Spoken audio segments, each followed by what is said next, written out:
We can't thank you enough. We do appreciate that you listen to our podcast. This is Doing Life with Maria and Chad. And Chad, your wife and I have something in common. Your wife, Stephanie. What's that? We both almost got into a fight. Not with each other. That's true. All that and more coming up in today's podcast. Chad, you know I've been married a very long time, 22 years as of February. Quite an accomplishment, as I hear from friends and family that are getting divorced because of quarantine. They're not surviving as well. So yeah, 22 years is pretty cool. I fell in love with my husband all over again over Memorial Weekend. And this is because... Okay, so we went up camping for Memorial Weekend, and we have a little pop-up trailer. We call it the Rolling Turd. Yeah. And we're driving back, and the trailer is just shaking every time we slow down. Like there's something wrong with the wheels. Right. So we're about, 20 minutes from home. We're almost home, and one of the tires blows out on the trailer. I panic. I'm like, oh my God, what are we going to do? And my husband is like, well, we just got to change the tire. I'm like, really? And we have a spare tire on the back of the trailer, kind of like how a Jeep has the tire, on the back of the Jeep.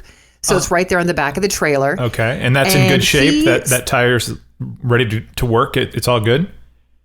Well, I was going to say, he instinctively, before we even left for the trip up north, he checked the tire, the spare tire, just to make sure it was full of air. Oh, wow. Okay. I'm like, oh, okay.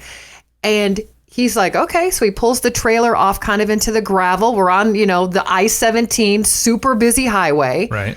And he pulls it over and he goes, okay, well, why don't you take the flap off the tire and whatever. And he gets the jack out and he totally changes the tire on the trailer right there on the side of the road in, 15 minutes, 20 minutes. And if I'm picturing this correctly, there's a lot of sweat, a lot of grease. He's very, very masculine in this moment.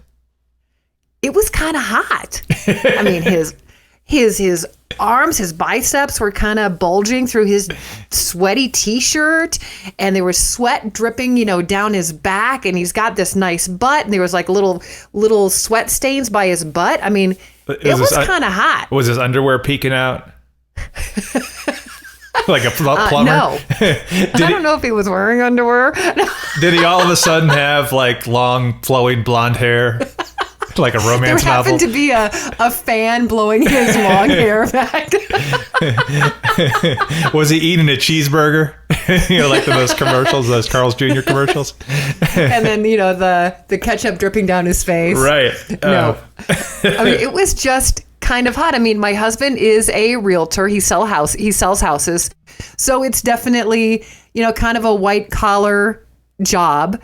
And to see him kind of sweaty and changing the tire, it was kind of hot. Is that weird? No, and I appreciate that visual. You and I are kind of both news junkies, and I saw something that I wanted to make sure we mentioned today on the podcast. This is for you and your daughter, who, by the way, we're now connected on TikTok. Have you gotten onto the TikTok bandwagon yet and downloaded the app and started watching the videos? I only watch the videos my daughter puts up there just to make sure there's nothing too sassy. She's doing a good job. She's not doing anything wrong. But I know that you and her, and I don't know if your husband is a big fan of the eating cereal anytime, all the time. Oh, my daughter definitely. She would eat cereal for every meal if it would sustain her. So thanks to TikTok, this is the latest trend. People are putting their bowls of cereal in the freezer before they eat them. Why? One user wrote she decided to try plain Cheerios and Honey Bunches of Oats in the freezer, and afterwards she said she was skeptical, but it was way better than room temperature cereal. So are they putting the boxes in the freezer, or are they putting the cereal with the milk, like the bowl, in the freezer? I think just the cereal. So freezing that, because your milk would probably freeze, right? So you got that super cold, and then you add that to your milk. I don't know. It's something to try, because I know you guys, you'll probably have cereal within the next hour. Am I close to right? You're pretty spot on, yeah. All right, give that a try. That's one of the the newest trends. The other thing I want to make sure I told you today is what's going on with my wife. She is crushed. Just before we started today's podcast, she decided to do something that she's been fearing would happen, at some point in our daughter's life. They did the whole, let's stand back to back and see who's taller. Yeah. Our daughter, Georgia, is now officially taller than Stephanie. Ooh. And how did that happen? Good question. Because they both had shoes on, and then one took their shoes off, and I'm like, okay, let's just do this. And then they had to confirm it by looking in the bathroom mirror. And the day has come. But earlier this week, I guess it was Tuesday, they went out with some other friends, another mom and some kids, and one of George's friends. They went out paddleboarding, and they were on a kayak, and they did all that. But the story that came home with them is very relatable. They went out to Canyon Lake. If you're from Arizona, you know where Canyon Lake is. Sure. So they went out there for the day, and at the end of the day, my wife almost got into an altercation with what they're guessing was a 17-year-old female. Our daughter was coming up. So when you put kayaks in and paddle boards and stuff like that, you need to obviously get them out of the water. And as they were coming to do this 17-year-old basically cut in front of my wife, and the quote is, "You want to go right now? I'll go right now." This is a 17-year-old girl in my wife's face. Out, there's no police around. They're out in the middle of wilderness, And have you ever been approached like that? Have you had a situation where, like, what would you do? Oh my! I can't get by the fact that a 17-year-old is so disrespectful to an adult. Yeah, 17 years old is their guess. I'm somewhere in the teenage, but she was swearing at her. I didn't include those words, but yeah, "You want to go right now? I'll go right now." This is, 2:30 in the afternoon on Tuesday by the lake. Like, people are just losing their mind. Have you seen that? I know you're at Costco. Have you seen people get aggressive with you guys? Okay, it's funny that you mentioned that because yes, I'm working at Costco. For those of you in Arizona, it's the Paradise Valley Costco over there at on Cactus. Look for the name tag that says Maria. With the name tag that says Maria, please stand 6 feet away. Oh, I like it. That's good. Straight. So just yesterday, I was working the front door. And so I'm making sure everybody has a mask on that is required and has their membership card. You've been to Costco. That's what you do. Yeah. And this woman, and I'm going to say she was probably in her 20s, maybe early 30s. I don't know. It's hard for me to guess ages now. And she has her cart and she doesn't have a mask. And so I stepped in front of the cart and I said, "You are required to wear a mask." And she goes, "I'm not going to wear one." And I said, "Well, then you can't come in today." And she goes, "Well, that's ridiculous. I don't want to wear a mask and I have a membership here." And I said, "I understand that, but as of right now, you have to wear a mask."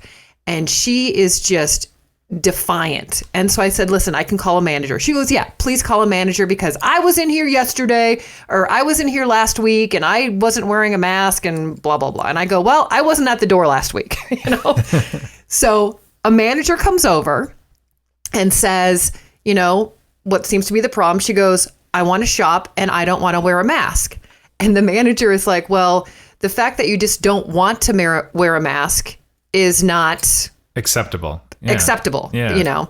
And Julia, who's the manager, says, "I don't like wearing my mask 8 hours a day, but that is what we have to do right now." And this woman was just defiant. Now, she didn't swear. She was just kind of I'm going to say it. She was just kind of a bitch, Mm-hmm. And so we were going to call over a higher manager to talk to her. And finally, the woman left. But I had my foot on her cart and I was like, you can't come in. You are not coming in. She was just defiant. And then it kind of shook me all day. Yeah. Like I was a little agitated all day. Like I wasn't going to hit her or anything, but like, come on. I'm going to get on my soapbox a little bit here. Wear your damn mask. Nobody likes wearing them right now. I get it. Yeah. I wear mine 8 hours a day. It is a pain in the ass. I know. but just wear it for the 20 minutes you're in Costco, leave and take it off. Oh, that's like, I feel like I'm a woman taking my bra off at the end of a hard day when I take that mask off when I'm walking out of a store. You know what I mean? Like, it's like the most relieving. And I've been trying to stretch out the mask that I've got because it pulls on my ears. You know, like it's, I can sympathize. Now, when you kind of decompress from that altercation, did you ever question how you handled it, or do you think you did it the right way? I wish that I was a little more forceful. I don't know how to explain that, but I don't think I handled it incorrectly. I handled it correctly, but I don't know. I wish I would have said what Julia said. You know, I don't like wearing mine either, right. But just, you know, for 20 minutes, whatever, you know. And I really, as I again get on my soapbox, these people who say, well, I don't know where to get them. You can't buy them anywhere. Oh my God. Yeah. Everybody is making them. Giving them out certain stores. We went to, there's like a closeout thing at the Nordstrom rack by our house, and they were handing them out. I couldn't believe they had all this, you know, giving you hand sanitizer. Like, they were overboard with trying to protect people. Now, this may be a little counterproductive from what you just said, but can I give out the tip that you gave me on how to go to Costco without a mask? No. Don't tell anybody. Okay. All right. That's a secret. That's a secret. Text me. No, because you need to wear a mask. All right. Yeah, that's the rule. There's no other way around it. Wink. Wait. I can only wink with one eye. All right. If you're watching us on YouTube right now, you can see me winking. I have a question for you. We are in conversations. I mean, my wife and daughter and I, about going to Vegas. They're reopening on June 4th. Ooh. So I saw this story, and it kind of reminded me to look up like when they're opening and all the details. There's somebody who left a $2,000 tip at a Mexican restaurant. It was a $64 bill, and somebody left a $2,000 tip. That's a good story, right? Mm-hmm. So I started talking to my wife, and I'm like, oh, you know, we could do something. We're trying to figure out. We wanted to go to Zion National Park. Maybe we go to Vegas for a couple of days and go around and, you know, get out of the house and just do something, right? Right. So I start looking up. The casinos are going to open, kind of, and the pools are going to be open. But would you feel comfortable going to Vegas, like being there the first weekend, which would be not this weekend, but next weekend? I would say yes, because they've had months now to sanitize everything. Yeah. You know what I mean? It'd be best to go when it just opens because everything is clean and shiny. You wait a month or so, maybe they're going to be a little more lax on the sanitizing. Does that make sense? I just wonder. I agree. I'm leaning towards going, but I see the news over the weekend in Missouri at Lake of the Ozarks. They're having this big party that was like no social distancing. Also in Houston, there was big parties that they shut down. Actually in Scottsdale, they had problems with overcrowding in bars and stuff like that. I wonder if it'll be just everyone goes there and it'll be crazy and we'll regret it. But I'm not sure. Like we're going back and forth on whether or not we go. Plus we have a puppy and we got to go to a place that's dog friendly, and you know then you've got you know that hurdle. But I don't know. I just was curious. So you're saying you're leaning more towards yes than no? Well, as far as the sanitation goes, but as you're talking, you're right. Everybody's going to go, oh, Vegas is open. Let's all go. Right.